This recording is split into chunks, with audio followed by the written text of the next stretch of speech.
Welcome to CFC Fan TV. We are here with the 5 things that we've learned from this week's action. Point 1 is the brilliance of Cesc Fabregas. I think that he played brilliantly the other day. He controlled the tempo of the game and for me was man of the match. I know N'Golo Kante got a lot of the plaudits, we'll be coming to him in a moment, but I think Cesc Fabregas has a crucial role to play in our title charge. I think the way that Conte has made him work and made him fight for his place has done him the world of good. I think he's a more complete player now than he's ever been, and I think that he really can contribute. You know, he's already been responsible for so many assists. He's got a great record the other day. I think he became, with 300 appearances, the most used Premier League player to come from Spain, which is a huge achievement. And you know, his assist record is through the roof. To cap it all off, he also scored a goal, which was a kind of goal that I want him to be scoring. You know, a late arrival into the box, Lampard-esque, who we will also be coming to in a moment. I think Cesc Fabregas really is a wonderful player. I love him, and I think that, you know, the way that it worked at the end, I think at one point we had Fabregas, Kante and Matic all on the pitch together. Is that something we're going to see in the future? Number 2 is N'Golo Kante. I'm going to try and keep this one concise because I could talk about this guy all night. We could be here for hours on end just listening to me talk about how much I love this guy. Better than Makelele?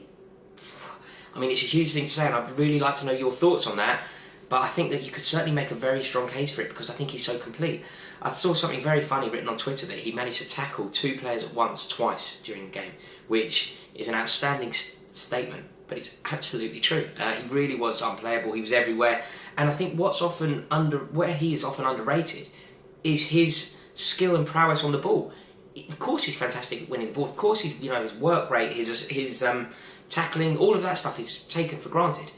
But his brilliance on the ball is often overlooked. He's very, very good. He has an eye for a goal. You know, he scored a very good goal against Manchester United, and I just don't see how he can't be our Player of the Year. I really don't. If it was now, I mean, there's some strong contenders. I think Azpilicueta is another one, but I just think it's going to go to N'Golo. I think he's been brilliant. It's his debut season. He's going to retain the Premier League trophy.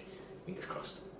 Point 3 is a doff of my cap to Swansea. I think they played brilliantly. I said earlier in the season that I'd want them to go down, and I stand by that statement, but it's nothing to do with the club or the people in charge, because I have a lot of feeling for, you know, the likes of Claude Makelele and Clement. I think they're doing a very good job, and there's, you know, a Chelsea link. He was with us under Ancelotti, etc.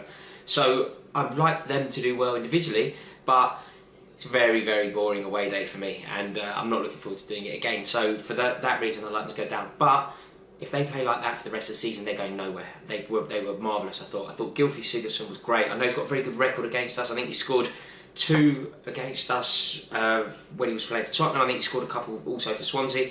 And I think that he's actually a masterful player. I think he's very underrated and could certainly be playing at a higher level than Swansea. And I also think that Fernando Llorente played very well. You know, there was some talk of us signing him, and you can see why. I think he leads a line brilliantly. I think he has a very, very keen eye for a goal. And he's doing that in a team that plays in a very defensive fashion. So imagine him with the likes of Eden Hazard and Pedro supplying him. It could be something very, very electric. Swansea, I can't see him going anywhere.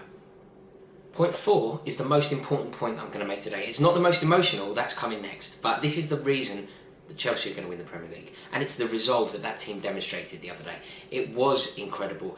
It wasn't going well. We conceded a goal at a terrible time. You know, we know how important it is to score just before half-time. It's exactly what Pedro did against Tottenham, and we know how that one ended. And we conceded a goal in a very similar fashion. You know, it was arguably over the minute, but, you know, whatever. We conceded a goal. We didn't play well. We were lucky to be in front, and Swansea were well worth their 1-1. That could have been curtains. That could have been a really pivotal moment in the title race if we had allowed it to become that. We'd already dropped points previous fixture against Burnley, and had we dropped again, particularly when you consider how well Tottenham played against Stoke, people would have started doubting us and asking questions. This team didn't allow for that to happen, and obviously we know it starts with Antonio Conte, but throughout the team they are winners and they are hungry for this Premier League. There was suggestion that Thibaut Courtois would have been out because he had an injury. David Luiz has been playing since Aguero cut him in half. There was also a suggestion that Diego Costa was under the weather. All of these players could have flaked. They didn't. They stood up and they shone in the end. And the fact that these players are prepared to fight and tooth and nail to make sure that they get the victory is the reason that we will win the Premier League. And it's this team, this fight and hunger and drive that I think starts from the top down that is so important. It's Chelsea's resolve. Fingers crossed we're going to win at least a Premier League trophy. Point 5 is the greatest man in the world. It's Frank Lampard. I defy anybody who was in there the other day when Frank Lampard came out and gave his speech. to not have had a tear in their eye. It was a huge moment. It's exactly what we've wanted. You know, we didn't get the chance to say goodbye to him when he left, and just seeing him back on the Stamford Bridge pitch, it just brought so many memories back, and we remember quite how lucky we were to have him in our midst. He's a wonderful man. He's been a wonderful servant to Chelsea Football Club, and will go down in history. You know, he's our greatest ever goal scorer, and it was a joy to have him on the pitch. I just really hope that he can be around Chelsea for the rest of his life, because we are lucky to have him, and we are privileged to call him a legend. I love the man. I love him forever. Go on, you Blues.